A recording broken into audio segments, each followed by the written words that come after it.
जय जगन्नाथ सांग मैंने आज मोर आउ गोटे ब्लॉग मु बनवाक चेष्टा कली। आज ब्लॉग रे मु कुआडे बुलवाक जीविनी, कुआडे भी मोर जीवार नहीं। आज ब्लॉग रे भाविली माँ पाई पते कहबी।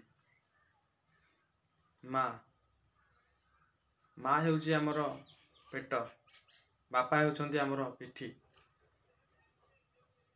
कहीं आज मोर बहुत इच्छा ला माँ ऊपर कहवाई।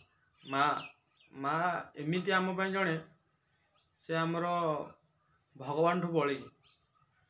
मार तो पाउना आम के दे पारानी। माँ जिते बड़े आमको 10 मास 10 दिन पेटर गर्भर धरी जिते आमको जन्म देती, जिते कष्ट भी संभाली हुए तो कहीं कष्ट आम संभाली पारे ना। सदा मु कहे 1000 मंदिर जावा अपेक्षा सकाळु उठिकी निज पितामाता पाद तले जो नतमस्तक करदेल ना, ताठू बड़ी की पुण्य काम ना। 1000 मंदिर जाई कदली धूप नड़िया बाड़ी पूजा कले भी किसी लाभ ना। यदि माँ पाई आम अंतर भितर स्नेह न दे माँ को आम पातर अंतर करवा कि लाभ ना। माँ हेउची एमती एक जिनस ये दुनिया खोजले भी मिलनी। माँ जिते आमको कष्ट संभाली छोट रू बड़ करे से कष्ट हुए तो से माँ ही जानी। से माँ व्यतीत कहीं जापर। जिते बड़े पिला स्कूल जाए ना सेते बेले भी मार भूमिका थाए अनेक प्रकार। पिला खाइबा केमती टिफिन लेके जीव, पिलार ड्रेस पत्र केमती सफा हम, जदि भी मली हो जाइए मार सफा कर भूमिका थाए। पिला सका उठला पर्यंत पिला शोला पर्यंत मार कर्तव्य थाए।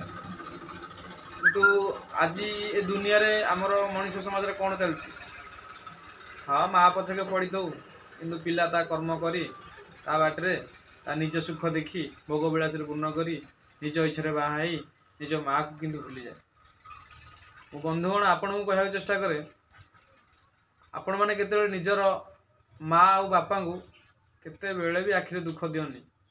कहीं से पितामाता आम भगवान भगवान सदृश लोक को आम केते बेले भी दुख दबा कथा नुह।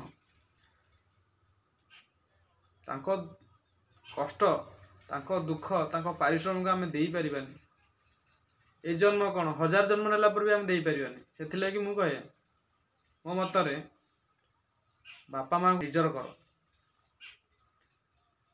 पितामाता को केते बेले कथार अच्छी गुरु को नमणी मनर गुरुटी साक्षात ईश्वर। गुरु हूँ आमर माता और पिता। तांकु जदि आमे निंदिबा तांकु जदि आमे खराब उद्देश्य देखी तांकु स्नेह प्रेम न करिबा आउ अलगा लोकों कथार पड़ी तांकु भूली जीवा तो एटा आम पे बहुत खराब। बंधुगण मु आपन गोटे जिनस मने पकई देବାକୁ चाहे। कौन आपण जानछंती? जेते बेले पुओटीए बाहा हुए घर बाहर जाए ता माँ से बाहागर समय रे ता माँ ता पणत कानी जेते बेले देखे दिए आंजुली पुओ टेकी दिए सेते बेले माँ आखिर लुह बाहर पड़े। आपण बहुत देखिथिबे, आपण निजे अंतर भी लिभेइथिबे। माँ आखिर धार धार लुह खसी पड़े। कहीं कहबे मार स्नेहटा से टाइम मन पड़ जाए ता पुओ को ता पिला को सी केमती लालन पालन करथाए। आपण माने एइथरु बुझिया दरकार यदि गोटे पर झील घर को पलि आसी आपण पर झील कथा पड़ी कि निज माँ बापा को भूली जाउछंती। बंधुगण आपण को रिक्वेस्ट करिया चाहे एभलिया भूल आपण करंतु नाही। एभलिया भूल जदि आपण करूछंती आपण केते पाप करूछंती आपण निजे निजे बिलीव करंतु। तेणु करी मु कहे निज पितामाता को निज अंतर भल पाओ। एमती भल पाओ जे से पितामाता आपण को कहिबे मो पुओ परी पुओ नाही, मो झील परी झील नाही। तो बंधुगण आउ गोटे कथा मुझे आपको कहवा चेष्टा करी। जिते बड़े पुओ दुआर मुहर जिते बड़े बंदापना करती पुओ को से बंदापना समय रे पुओ पीढ़ा पर ठिया थाए। माँ कौन करे क्षीर ग्लास टी नहीं मुहर लगे दिए। से क्षीर ग्लास पीला बेले भी माँ आखिर लुह बाहरी थाए। मुझे देखी मो आखि आगे मुझे अनुभव कर कौन बेसी कहबी। आ निज पणत कानी रे मुँह पोछि दिए किंतु से पुओ जो घर बाहर जाए बेदी रे बसिकी बाहा पड़े ବାସ୍ ଦେଖିନିଅ ତ 2 ମାସ 3 ମାସ 4 ମାସ 5 ମାସ ତାପରେ ଦେଖ ଆରମ୍ଭ ହେଇଗଲା ମହାଭାରତ ସୃଷ୍ଟି ହେଇଯିବ।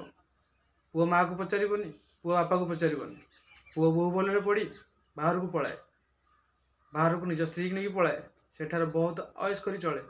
କିନ୍ତୁ ଯେଉଁ ପିତାମାତା ତୋତେ ଜନ୍ମ ଦେଇଥିଲେ 10 ମାସ 10 ଦିନ ଗର୍ଭରେ ଧରି ତାଙ୍କ ପାଇଁ ତୁ କ'ଣ କଲୁ? ଆର ଆଜି ମୁଣ୍ଡକୁ ହାତ ପାଇଗଲା, ମୁଣ୍ଡକୁ ହାତ ପାଇଗଲା ପରେ ତୁ କ'ଣ କଲୁ ନା ନିଜ ପିତାମାତାଙ୍କୁ ଭୁଲିଗଲୁ। କ'ଣ ଏଇଆ ତ ମାନବିକତା? କ'ଣ ଏଇଆ ତ ପାରିଶ୍ରମିକ? ଆରେ ଗୋଟେ ମାଆଟିଏ ତୋ ପାଇଁ କ'ଣ ଏତିକି କରିଥିଲା?